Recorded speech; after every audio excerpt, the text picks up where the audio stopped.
The protagonist, Sam, lives with a friend in a small apartment in Lebanon. He frequently looks at photos of his married ex-girlfriend, Abir, still confident that he will be with her again someday.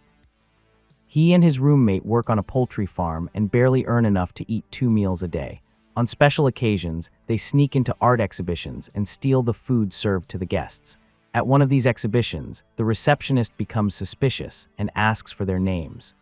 At that moment, the gallery manager, Soria, begins talking to the receptionist, giving Sam the chance to leave. Seconds later, Soria asks for his name and discovers that he is not on the guest list. When she realizes that he is there for the food, she asks him to wait until the end so he can take the leftovers home. Sam is surprised by the woman's kindness, but feels embarrassed to accept the food. Then we are introduced to a controversial contemporary artist named Jeffrey, known for his scandalous way of portraying social norms through art. He is also the most valuable artist of the moment, as each of his creations sells for more than $1 million. Upon discovering that Sam is taking advantage of the situation and is a Syrian refugee, Jeffrey becomes interested in him. He takes Sam to a bar for a drink and reveals that he wants to create art about refugees and their struggles to obtain a visa. He also learns that Sam wants to go to Belgium, where his ex-girlfriend Abir moved with her husband. Using Sam's desperation, Jeffrey decides to take advantage of him. When Sam asks what he wants, Jeffrey replies that he wants his support. Sam is excited to return home the next day because he has arranged a video call with his ex-girlfriend. They see each other after a long time and feel their love return. Abir is looking for work as a translator, and until then she is working from home with her husband. This news saddens Sam because it means that she and her husband are spending more time together. At that moment, her husband Zayed appears and kisses her before the call ends. Sam feels discouraged afterward. He desperately wants to go to Belgium, and the only way to do so is by contacting Jeffrey. He then goes to the art gallery and speaks with Jeffrey's lawyer on the phone. The lawyer explains that if Sam signs the contract, he will have to sell his skin for a large amount of money, and that the rest of the conditions are written in the contract itself. Without thinking too much about it, Sam signs the paper, unaware that this decision is about to change his life. In the next scene, Jeffrey tattoos the image of a Schengen visa onto Sam's back. He does this to represent how toxic the world is for refugees like Sam, since a Schengen visa is one of the most difficult to obtain, making the tattoo even more meaningful. Jeffrey calls it living art, art that crosses all boundaries, just as the revolution has crossed all boundaries in the modern world. That night, Sam returns home with a passport and a real visa. Jeffrey has provided them so that Sam can be taken around Europe for exhibitions. The next day, Sawyer and Sam are on a plane flying to Belgium. Sam could not be happier. He arrives at a hotel in Belgium and tries to call his beloved, but gets no response. After many attempts, she calls him back and is visibly in a bad mood. He says that he wants to see her, but the conversation is interrupted by her husband. He invites Sam to his house and makes sure to mention that he and his wife will welcome him. Sam can barely speak before the call ends abruptly. After a photo shoot that is far outside Sam's comfort zone, he tries to make conversation with the photographer, but only ends up making the interaction more awkward. After the session, Sorja gives Sam her phone so he can take a photo of himself and send it to his mother, who is worried about him. In the following days, the tattoo on his back shakes the entire world and becomes a controversial sensation. He sees his image on billboards all over the city. He is also forced to remain still for hours at art exhibitions, where he is the main attraction. If he moves, even to talk to fans, the organizers order him to sit down. It is almost as if Sam no longer owns his body. He remembers the life he lived a year earlier in Raqqa, in the middle of the Syrian civil war, but the presence of his girlfriend made everything better. One afternoon, they meet on a bus, where Sam discovers that his girlfriend is going on a date with a different man that night. However, Abir only agreed to meet him for the sake of her mother and has no intention of marrying him. Sam jokingly asks her to marry him and asks if there is a priest on the bus. A man laughs and begins to sing a song while everyone dances to it. In the next scene, Sam is at home when a group of police officers knock on his door and arrest him. They believe he is a revolutionary because he mentioned the word freedom earlier on the bus. A police inspector questions him about his true intentions and secretly tells him to escape. The officer is a friend of Sam's father and knows that he is not a threat, but if Sam is convicted, he will surely be hanged to death. Therefore, when no one is nearby, Sam jumps out the window and runs to meet Abir.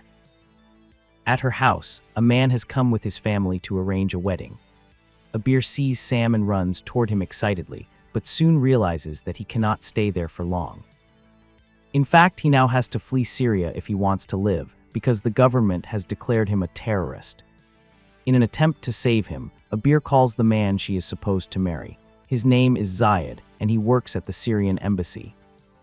Abir introduces Sam as her classmate and asks Zayed if he can do something to help clear his name. Zayed does not believe them when they claim that Sam has done nothing wrong. With no other option, Sam has to say goodbye to Abir and flee. In the next scene, Sam's sister is driving toward Lebanon. She is stopped at a checkpoint where the guards make sure that she is not carrying anything or anyone illegal. When they find nothing, she is allowed to enter the country. Sam then comes out from under the seat and reveals that he was hiding there the whole time. He is finally safe, but now he is a refugee in a new country without the love of his life.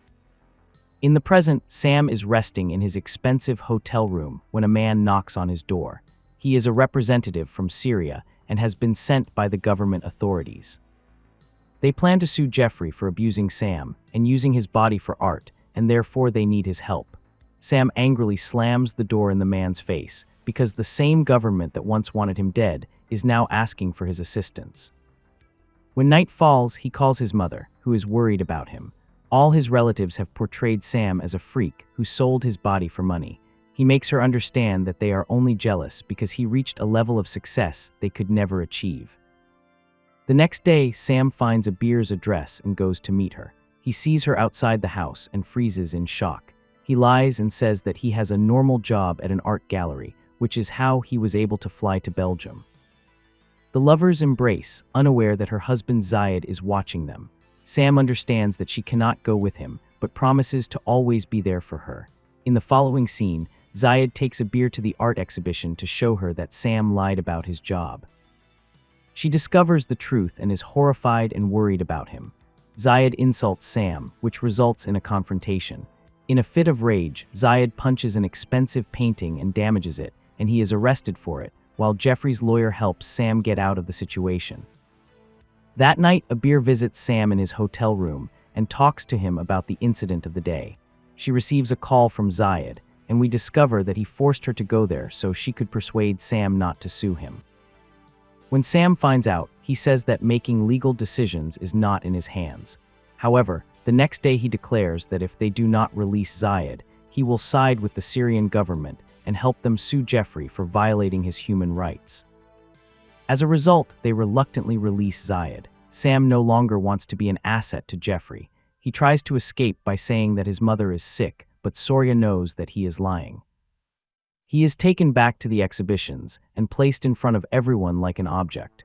Jeffrey notices that Sam has developed a pimple on his back and panics. He compares it to his art being damaged and takes Sam to the hospital to be treated. That night, Abir calls Sam and asks how he is. At the same time, Sam knows that he is only hurting her by tying his love to his situation, so he lies and says that he has fallen in love with Soria and ends the call.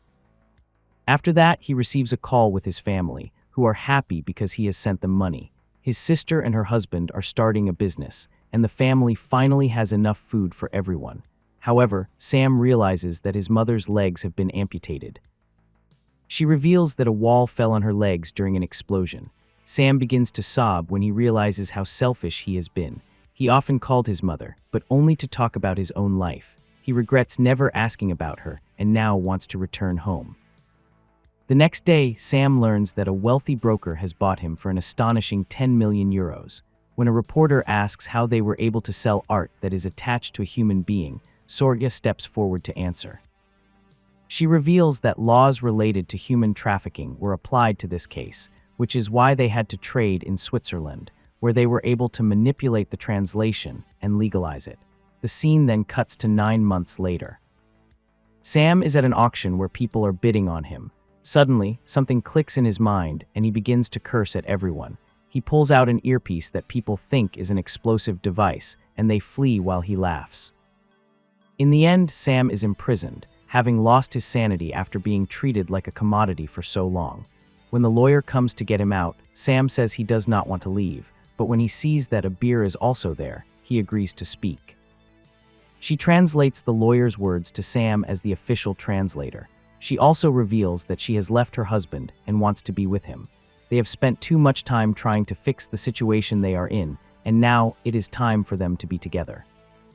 In the next scene, everyone is in court. The lawyer is appealing for bail, even though Sam is against it. However, the judge surprises everyone by revealing that Sam's visa has expired, so he must be transported back to Syria. No one can do anything about it, as it is a legal requirement. Outside, reporters ask Sam if he is afraid because he is worth millions of dollars, but he answers that he is happy to return home. A few weeks later, Soria watches a video on her laptop. Sam has been executed by Syrian terrorists for being a traitor. Not only that, but the group skinned his back and sold the tattoo on the black market. Somehow, it was found and sent back to Belgium. In the final scene, Jeffrey watches two men install the tattooed skin on the wall of a museum. Even after death, Sam continues to be an object. Then it is revealed that Sam was never killed and is living his best life with a beer in his village. The tattooed skin was fake and was arranged by Jeffrey, who knew he could not keep Sam for a lifetime. Additionally, the tragedy of Sam's supposed death increased the value of the artwork. In the final scene, Sam and a beer are seen together, enjoying their freedom. This Oscar-nominated film presents a brilliant story and addresses many interesting themes and a human cause, while also delivering an important message. All of this is portrayed in such an artistic way that gives the film a very impressive and special atmosphere.